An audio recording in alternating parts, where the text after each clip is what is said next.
તો મિત્રો ઘણી વખત આપણને એવું થતું હોય છે કે આ સોડિયું જે હોય છે એને કરવાનું ક્યારે મન થતું હોય છે કે નહીં. મારી હારી જ્યારે આપણે કરવા જઈએ ત્યારે ઢીંગલીની જેમ પડી રહેતી હોય છે. હું એને મૂળ થતું હોય છે. હું આપણે ક્યારેય રોડ ઉપર નિહેરીને ક્યારેક કોકને જોઈ લઈ અને આપણો ટાવર જે છે એ ધીરે ધીરે ધીરે ધીરે આપણા પોપટ કાકા જે છે એ આવી રીતે ટટ્ટાર થઈ જતા હોય છે અને આપણા સડ્ડી જે છે એની બહાર મોટો એવડો ઢોરો દેખાઈ જતો હોય છે. એવી રીતે હું સોડિયુંને પણ ઊભું થઈ જતું હોય છે. કાંઈક તો ઊભું એ નહીં થતું હોય છે ને મારું હારું, બરાબર ને. અને મારી હારી સોડી જે છે એ ક્યારેય આપણને એમ નથી કહેતી હો કે ભાઈ મારી ઈચ્છા હશે હો મારી હારી, હાલો ને કરી લઈ, બરાબર ને. તો પછી મિત્રો આ વિડીયોની અંદર હું તમને જણાવી દેવાનો છું કે ભાઈ હું છોકરીઓને ઊભું થાય છે કે ખાલી આપણે છોકરાઓને જ ઊભું જશે એ કર્યા કરીએ છીએ, બરાબર ને.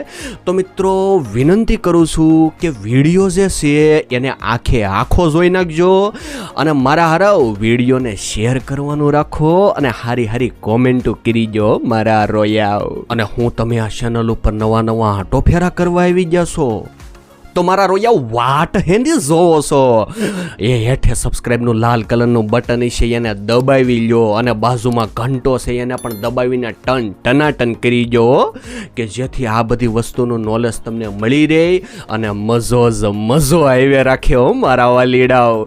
તો ચાલો મિત્રો શરૂ કરી દઈએ વિડીયાને. જો મિત્રો તો મિત્રો મારો હારું આપણે છોકરાઓ લોકોને કેવું હોય છે કે ભાઈ આપણો ટાવર જે છે એ પાસે 5 કાપા ફૂલ થઈ જતા હોય છે અને ચાર્જિંગ જે છે એ ફૂલ થઈ જતું હોય છે હો મારું હારું. ચાર્જર લગાવવાની જરૂર નથી પડતી.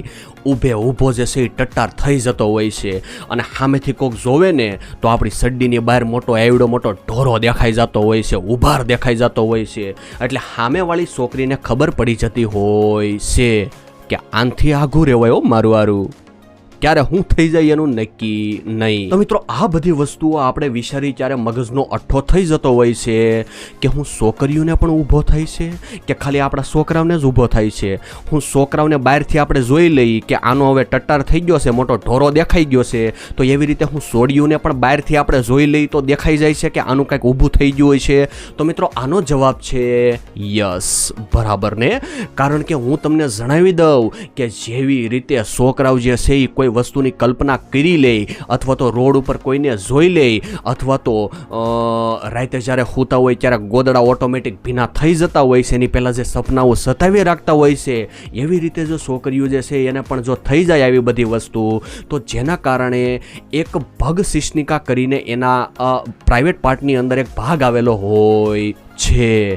એટલે કે પેશાબ કરવાનો જે રસ્તો હોય છે એની ઉપરની બાજુ થોડુંક જ ઉપરની બાજુ 1 સેન્ટીમીટર ઉપરની બાજુ એક ઝીણો અમથો ગાંઠ જેવો ભાગ આવી જતો હોય છે. અને જ્યારે આવા પ્રકારની વસ્તુઓ એને થઈ જતી હોય છે તો ત્યારે એને એવું થાય છે કે એ ભગ શિશ્નિકાની પાછળની બાજુએ ઘણી બધી પ્રકારની નર્વ્સ આવેલી હોય છે. એટલે કે હું તમને સરળ શબ્દોની અંદર સમજાવી દઉં કે મને કોક અહીંયા અડે એટલે મને ખબર પડે કે મારું હારું અહીંયા કોઈક અડીને વહી ગયું છે હો. તો એ મને શું કામ ખબર પડે? કારણ કે નર્વ્સ આવેલી હોય છે. નર્વ્સ એટલે નાની નાની નળીઓ હો.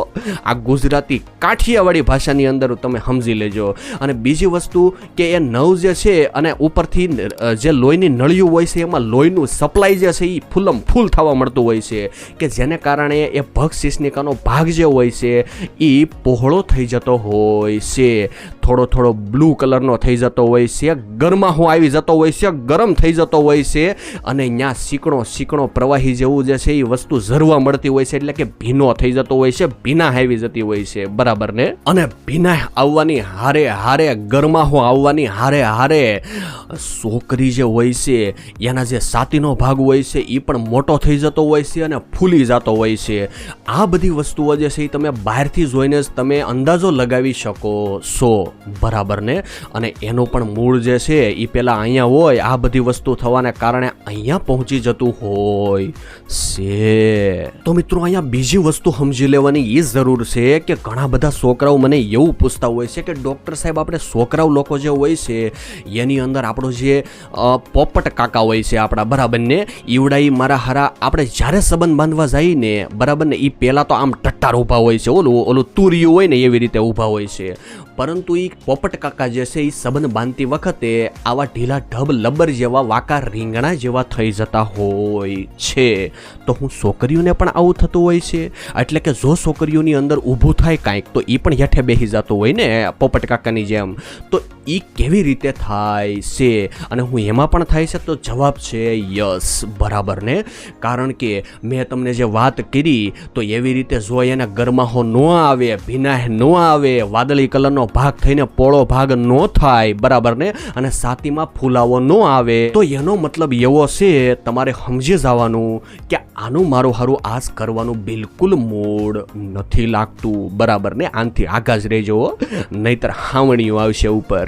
તો મિત્રો, જો બિલકુલ છોકરીઓને કરવાનું મન ન થતું હોય એનો મતલબ કે એનો જે પ્રાઇવેટ ભાગ હોય છે, એ જે ભગ શિશ્નિકા હોય છે, એ જગ્યાએ પૂરતા પ્રમાણમાં લોહી પોગતું નથી. કોઈ પણ વસ્તુ જે છે એને મૂળ લાવવા માટે તમારે એને ગરમાહો આપવો પડે છે. તો સંબંધ બાંધ્યાની પહેલાંની જે પ્રક્રિયા આવે એ કરી લેજો, જેથી ગરમાહો આવે, ભીનાશ આવે અને મજો આવી જાય. બીજી વસ્તુ હું તમને જણાવી દઉં કે અમુક પ્રકારની સોડિયું એવી હોય છે કે એને ગમે એવું કરી લ્યો તોય તે એને કોઈ પણ પ્રકારની ઉત્તેજના આવતી નથી. ઢીંગલીને પૂતળાની જેમ પડી રહી છે, લબર હોય ને એની જેમ પડી રહી છે, કોઈ પણ પ્રકારનો રિસ્પોન્સ આપતી નથી. તો આવા પ્રકારની વસ્તુઓની અંદર હોર્મોનલ ટ્રીટમેન્ટ જે છે એ કરવાની જરૂર પડી જતી હોય છે. કારણ કે શરીરની અંદર જે હોર્મોન હોય કે જે મારી હારી ઉત્તેજના આપે એ જ હાવ ડાઉન થઈ ગયા હોય છે. તો પછી એનો કોઈ રસ્તો નથી. જો તમારી પણ પાર્ટનરને આવા પ્રકારની પ્રોબ્લેમ હોય તો નીચે નંબર આપેલો છે, કન્સલ્ટેશન વહેલા તકે કરાવી લેજો મારા રોયાવ, નહીતર આગળ જતા તકલીફ પડશે પાછી. બીજી વસ્તુ, જો એને ગરમાહો ન આવતો હોય તો ગરમાહો આપવા માટે એની જે ભગ શિશ્નિકા છે એ જગ્યાએ આંગળીનો ઉપયોગ કરી શકો છો, મોઢાનો ઉપયોગ કરી શકો છો. અને બીજી વસ્તુ કે તમારે એકબીજાના શરીરના ભાગોને એકબીજા સાથે રગડી નાખવાના છે.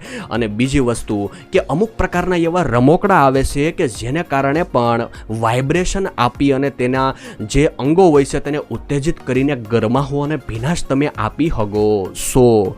તો આવું પાછું કરતા રહેજો મારા આરાવ. તો મિત્રો, આવા જ પ્રકારના વિડીયો જે છે એ વધુમાં વધુ પાછા જોઈ લેવા હાટું મારા રોયાવ ચેનલને સબસ્ક્રાઈબ ક્યારે કરશો કરી લેજો પાછા, કરી લો ને મારા વાલા, બરાબર ને. તો ચાલો મિત્રો, મળીએ કોઈ બીજા એક ખતરનાક વિડીયોની અંદર. ત્યાં સુધી ધન્યવાદ.